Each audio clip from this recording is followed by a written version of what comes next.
Blood pressure and other illnesses may restrict blood flow, which can lead to impotence and erectile dysfunction. This is why Enhance was formulated to meet these challenging health problems, which can reduce your ability to perform. If you're having problems maintaining your manhood, then reclaim your manhood today with Enhance. Enhance increases your endurance. You can get your Enhance at Southwell VA4, Restorer Pharmacy Soufre, Knights Med Miku, Lay by Bar The Morn, Dexter's Place Jeremy Street Castries, Citygate Bar The City opposite the market, Plants Place Denry Highway, Arlette Supermarket Soufre, The Release Stress Bar Labrie Highway, Cool Joint Bar Victoria Schwazel, Prios Bus Stop 22, next to the Moshi Bus Stop opposite the Grosley Bus Stop, Prios Bar and Grill in Corinth, Grosley. Enhance, the best a man can get.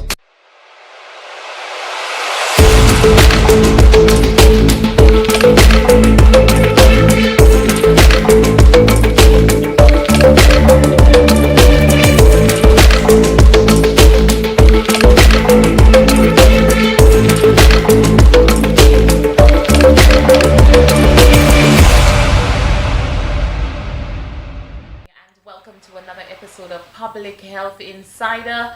I am Jade Brown, and today we will be focusing on the St. Jude Hospital reconstruction project. With me is, of course, a familiar face, the liaison officer over at the project, Mr. Silas Wilson.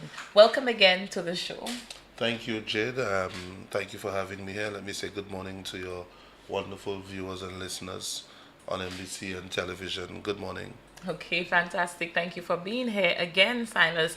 I mean, it is important for us to provide these bi-weekly updates on the St. Jude Hospital reconstruction project and really give people an idea as to the status of the project, even some of the challenges maybe, and what we are looking forward to in that project. So if you could just tell us a bit, I mean, from the last time that you've been here, I know that there's some people who did not manage to tune in at the time. I know that there are some advances made as well. So give us an update on the project. Thank you, Jade. Well, as has been said before, the government of St. Lucia announced in November 2022 that the government intended to rehabilitate the structures which had formed the original St. Jude Hospital project, to bring the project into completion where it can be used as the hospital that provides medical services in the South. Ever since November 2022, the Department of Economic Development has been engaged in a number of exercises to bring the hospital into a state where it can be completed and medical services returned to there. We started off by reviewing the designs to ensure that all of the issues that had been highlighted previously by the nurses, doctors, and other stakeholders were considered to ensure that the facility was responsive to the needs of the South and can be used properly as a hospital. We engaged the services of a local engineering consultant in the form of Caribbean Consulting Engineers back in May of 2023 to help us ensure that the hospital was completed. We have so far done all of the design reviews. We've looked at all of the areas that needed some consideration, the lab, the accident and emergency area, just to mention a few of those areas where we have had to make some structural adjustments to the structures to ensure that they comply and that accreditation and those other things for a medical facility can be achieved. You would also remember that in July of last year, the government announced that it had secured some 200 million Eastern Caribbean dollars funding from the Saudi Fund for Economic Development, the majority of which would have gone towards completing the hospital, and the balance would have been used to rehabilitate the George Odlum Stadium, at which the hospital is currently housed. We made an application to the Development Control Authority also in 2023, and in October of last year we received approval, and that was a very important step moving forward. We received approval from the Development Control Authority, the DCA, after a number of site visits, after a lot of discussion, after much negotiation. We were able to secure DCA approval for the project to move forward. We have contracted 4 buildings so far. The West Wing, which would house the administrative offices upstairs, and the kitchen and cafeteria for the hospital downstairs. The laundry and maintenance building is one of the 4 buildings also that work is currently progressing very smoothly on.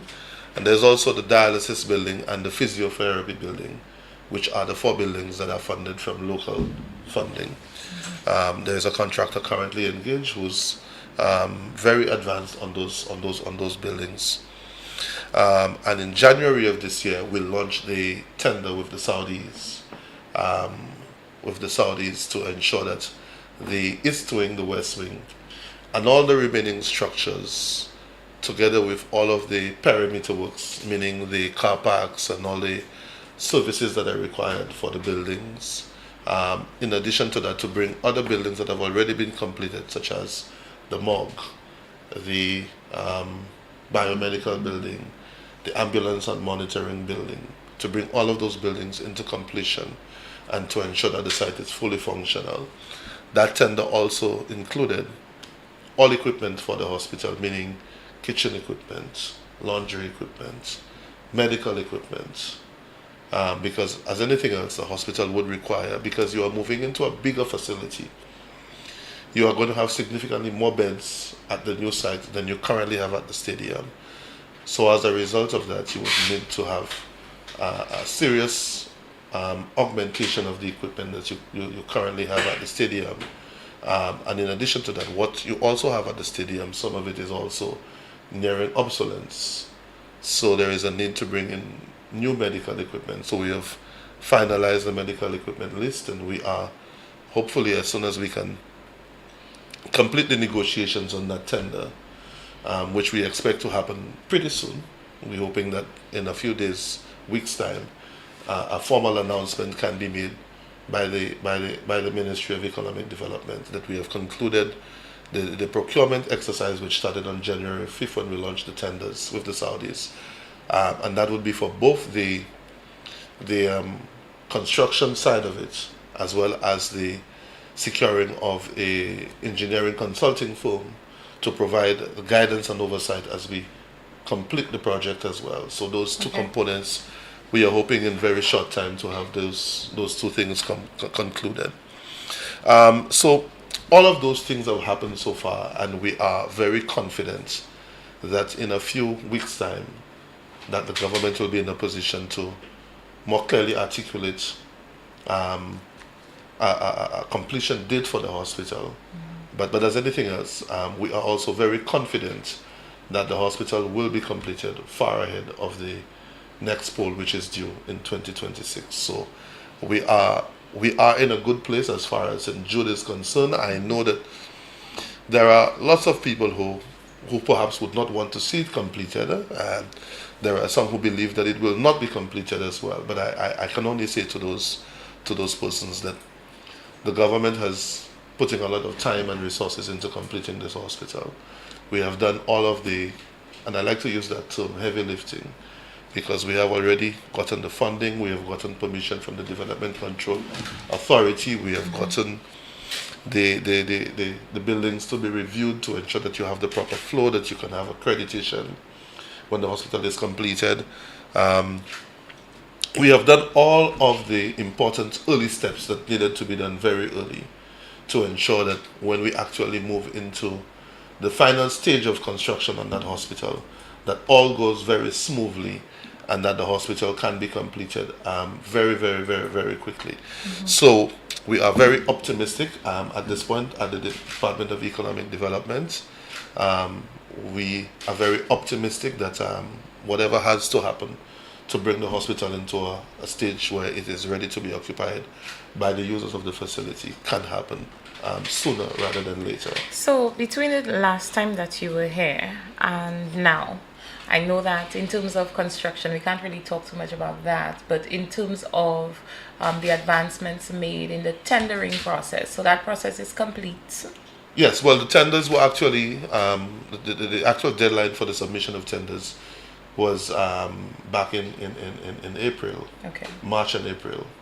That has already been completed. The evaluations have been done, and the reports have been sent over the Saudis. We have some feedback, and we believe that we are very near concluding that component of the procurement process.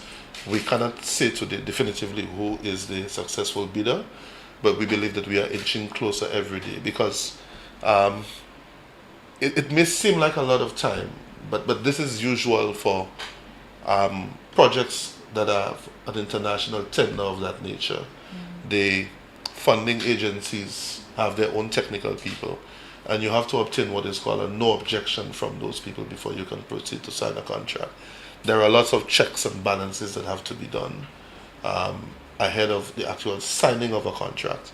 Much of them have already been done. We are not at the stage where we can announce who the successful bidder is, but we are nearing that point, and we believe that by the next time we come here to you on another program of that nature, that we would be in a position to make that announcement. We can't say today because obviously the process is nearing completion, but we believe very soon that all of those issues would have been finalized, that we will be able to say what price, who the successful bidder is, etc., etc., and that very soon a public signing ceremony is going to happen so that the country can be better informed as to the cost of the facility, etc., etc., who the successful bidder is. Okay. I think that with some people who follow the show week by week, they would have heard, well, not this, but they would have heard your recap. And sometimes people might say, okay, well, what's happening? How are we moving closer? So I think that this explanation would do that for them. I hope that answers Ray John's comment under our live. We are also live on Facebook. You can go to the St. Jude Hospital Reconstruction Project page. Do follow that page as well. And we're also live on Real FM as well as MBC television and radio as well. So you can send in your questions or your queries and your comments on the Facebook live feed that is on Real FM. Now, it is my intention, which is a regular thing for us, we would normally come down to the site, Silas, and you'd bring us around and we'd see what's going on, particularly with the buildings which are currently under construction. Mm-hmm. What I would like to do is perhaps some of those images we normally share it on the Facebook page, but perhaps we should share it onto the live feed as well when we have the St. Jude update so that people can see it. You know, Dravid usually does a video, so we can also share that during the show. So whilst you speak about the various buildings, we can also show it to people who have tuned in, so that way they will have a better idea as to where we are, because sometimes people might not think that it's so far ahead as it is right now. Yeah, I mean, absolutely. We know for sure that a lot of progress has been made over the last few months.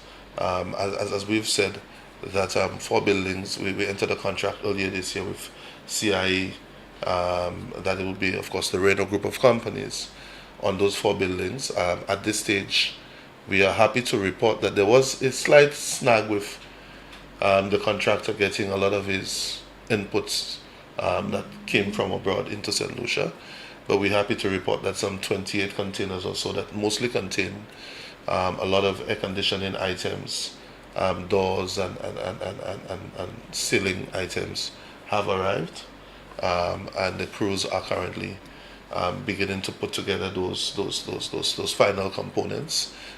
Tiling is pretty advanced on those buildings. We have completed all of the partitioning, a lot of the electrical work is almost complete.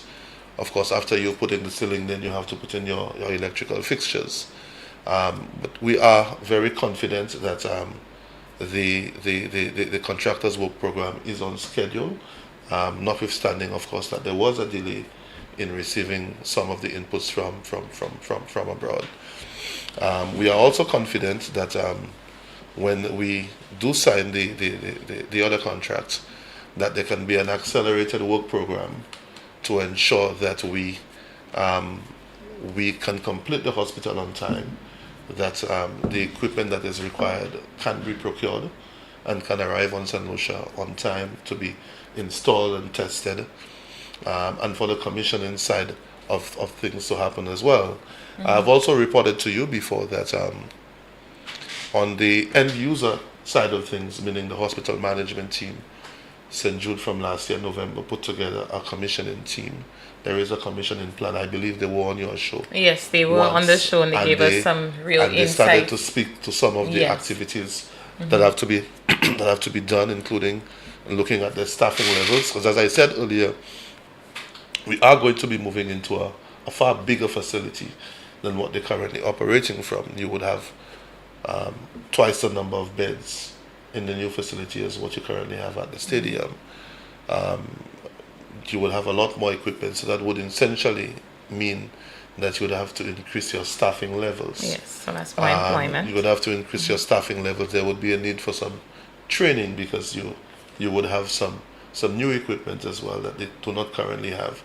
So all of those things are being considered as we speak. So while the construction side of things are happening, we have not ignored the reality that the end users have to also be moving together with our side of things to ensure that when the buildings are ready for occupation, that the end users are also ready for them to be able to move into those buildings and to continue to provide the same good quality of healthcare services that the St. Jude Hospital has been renowned for in the South. And while we're at it, I just want to briefly give our listeners some insight into some of the services that are going to be provided at that new facility.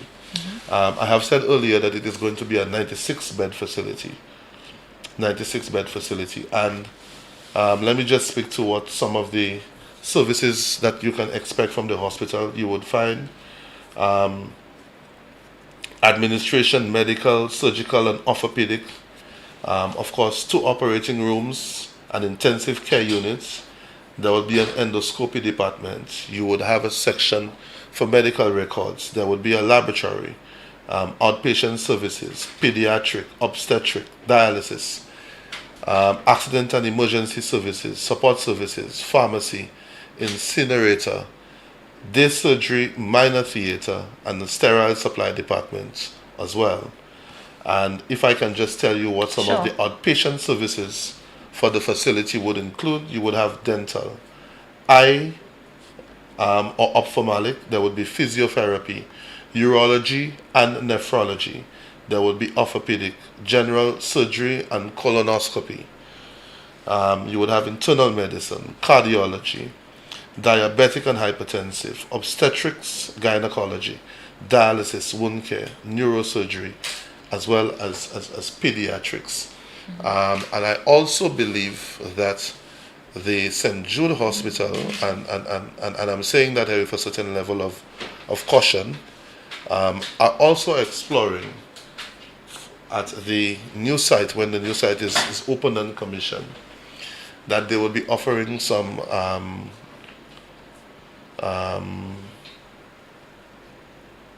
chemotherapy treatments down at St. Jude as well.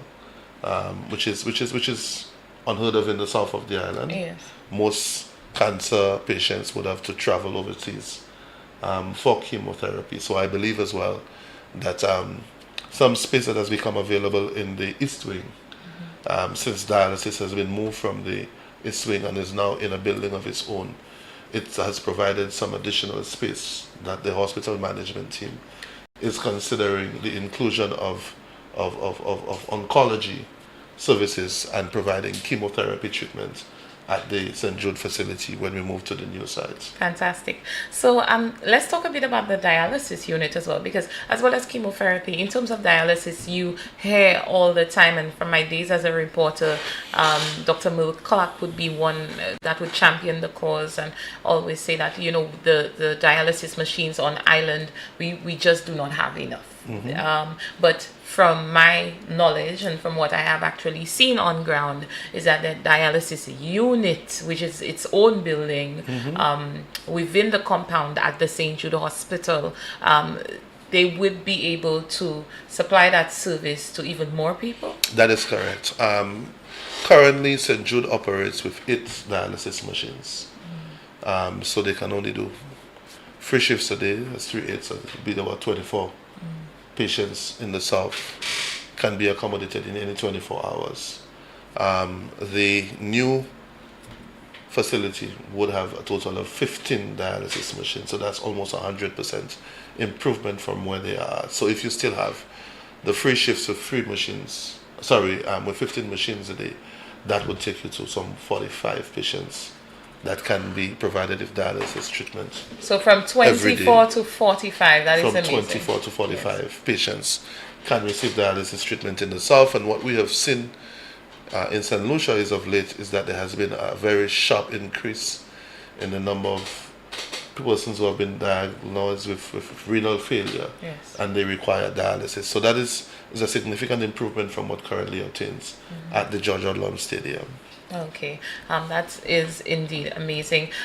Let's just touch on, before we end, a bit about the actual buildings. How many buildings are there, for those who don't know? And I mean, sometimes we would hear this information, we've heard it before, but it's important because every day we have new listeners to the program. We have people who are inquiring, and in as much as we endeavor to put on this show every 2 weeks, it is also important to recognize that a lot of people do not have this information. So while we are very grateful to everybody who tunes in every week, we must also make space and accommodations to people who are new listeners and newcomers to the program.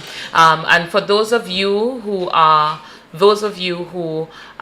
regular listeners, we implore you to, share the live, share the feed, share the flyers, and inform people of the program. It's every week. 1 week we focus on UHC, 1 week on the St. Jude Hospital Reconstruction Project, and you can get all your information for the St. Jude Hospital Reconstruction Project right here. So, yes, about the buildings. Well, there was a time that I heard this rumor going around that there was some 25, 26 buildings or so that the St. Jude Hospital would have comprised of, and that is the furthest thing that there can be from the truth. Okay.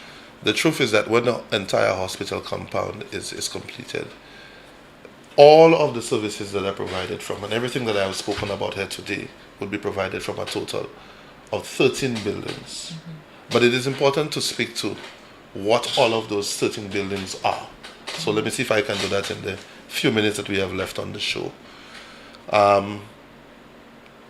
I spoke earlier about a number of outpatient services that the hospital would provide as well. So in a hospital, you have what you call outpatient services, and there are inpatient services. So all of the inpatient services that the hospital would provide, meaning all of the patients that come in for surgery, that come in for to give birth to a child, etc., etc. All of those inpatient services would be conducted from 2 buildings, right, meaning the East Wing and the surgical building. And the notion that you would have to run into the rain if it rains, that's incorrect. To move from the East Wing into the surgical building is also very incorrect. There is a secure corridor both at the top and at the bottom, on the ground floor and on the first floor of those buildings, that connects those 2 buildings together. A very secure corridor where you would not be exposed to any of the elements of the weather if one has to move from the East Wing across to the surgical wing. And what distance are we speaking here, just to paint a picture? There's a corridor that separates the 2 buildings. Right. The 2 buildings are relatively close. Yes. In each of those buildings, in the surgical building, there is an elevator, and the one in the surgical building actually has the capacity of carrying a bed with a patient on it if one has to move from the ground floor to the upper floor, which is where the operating theaters would be. That elevator is sufficient to be able to move a patient with on a bed with all of the equipment that is required to keep that patient stable if one has to move from the accident and emergency area into the operating theaters. Right. And you also have an elevator in the corridor that separates the east wing and the surgical wing, so that patients who have that inability to be able to climb a flight of stairs Right. can also use that to move from one section to the other, from one floor to the other. The other buildings that you have where you're going to be providing patients with medical services essentially are two other buildings. You have the physiotherapy building, and again, physiotherapy is an outpatient service that the hospital provides. Right. And you also have another building for dialysis. Dialysis. So these are 4 buildings where all medical services at the hospital would be provided from. The other buildings that you have essentially would be the West Wing, which is essentially where your administrative offices are upstairs, and you have the kitchen cafeteria downstairs. You have another building where you have your laundry and maintenance being done from. There is the morgue, and upon entry, if you are entering from the East Wing, you would have the gift shop on one side, and you would also have opposite to that, adjacent to that, you would have the maintenance and monitoring building, which is where your ambulance and your security services would be provided from in that building. I said earlier that you also have the morgue building and the warehouse. So these essentially form the core of buildings that the hospital services would be provided from. Right. You also have some smaller satellite buildings that would house things like your oxygen plant and other smaller satellite services. Nothing that is so consequential. But these essentially form the buildings that would form the core of the hospital. And again, I want to say, for fear of people not understanding very clearly, all medical services for inpatient services, inpatients at the hospital, are going to be provided from the East Wing and the surgical wing. And those buildings are connected by a secure corridor where you're not going to be exposed to elements of the weather. Okay. And the other buildings that medical services will be provided from would be the physiotherapy building and the dialysis building, and these are outpatient services. Right. So Okay. the notion that somebody would have to scamper from one building to another building into another building and then another building, the notion of 26 buildings is so inaccurate. It's so inaccurate. I'm not sure whether they counted security huts as part of those 26, because you would have a need to house your security outside of the buildings. Your security cannot be in the buildings. Right. We are looking forward to completing those negotiations with the Saudis and signing those remaining contracts. And briefly touch on, of course, the stadium renovation is part of the Saudi agreement. That's correct. The stadium renovation is part of it. But again, as the Prime Minister said, no physical works will be done on the stadium or will be started on the stadium until the hospital is somewhere about 80% completed. And we expect by this year that as time progresses, that we would have made significant advancements towards completing those structures, with a view as quickly as possible to removing the patients from the stadium and bringing them over to the St. Jude side, from where medical services in the south are going to be provided at a premier facility in the south. Okay, fantastic. Thank you so much, Silas, for coming on today. There you have it, ladies and gentlemen. And those of you who are joining, it's always that we find a lot of people joining into the discussion a bit later. But the show begins at 9:30 a.m. and it ends at 10 a.m. Of course, Silas was here today to provide us with an update and to share information on the St. Jude Hospital reconstruction project. I'm sure that many of you got a lot of wisdom here. And facts, of course. It is important to be transparent. This show has been running since last year, mid last year. It's almost a year now. And we run every single week, every single Wednesday. What you would find is that on Wednesday we would focus on the St. Jude Hospital reconstruction project, and the following Wednesday we focus on universal health coverage, which is also an important aim for the government of St. Lucia, something that we've realized, we've also celebrated 1 year anniversary since the launch of UHC, and it is my aim to bring on the director for UHC, Dr. Alicia Eugene Ford, next week, so we can discuss everything that we've achieved thus far with UHC. But thank you so much, Silas, for coming on. This week, Silas gave us an overview as to where we are right now with the project, also with the tendering process, where it is right now. I do implore you, if you are tuning in of late, please go back, listen to the program. You have a wealth of information there. Also, you can tune in next week and the week after that. Post your questions to the Facebook platform, and I will always acknowledge them, and we would do our best to respond. At Cake says, so I need to applaud you for the manner in which you are providing us with the updates. Juliana Abraham says, St. Jude is so close to my heart. Firstly, it was in my community in Auger, and that is where I gained my medical knowledge. We have a few other comments, but I just think that's everybody saying hello. So thank you so much for tuning in again. Of course, today you also heard about the services that would be provided within the facility, and Silas also clarified once again that, you know, the inpatient buildings services would be within 2 buildings, not 24, not 25, not 26, but 2 buildings on the said compound. We will have more updates for you in the coming days, and we are looking forward to some really good major information on St. Jude. So please stay tuned to the program and share the program. It is important for us to share the facts on the work of the government of St. Lucia. My name is Jade Brown, and I'm the communications officer for St. Jude and UHC. To see you again next week for another episode of PHI.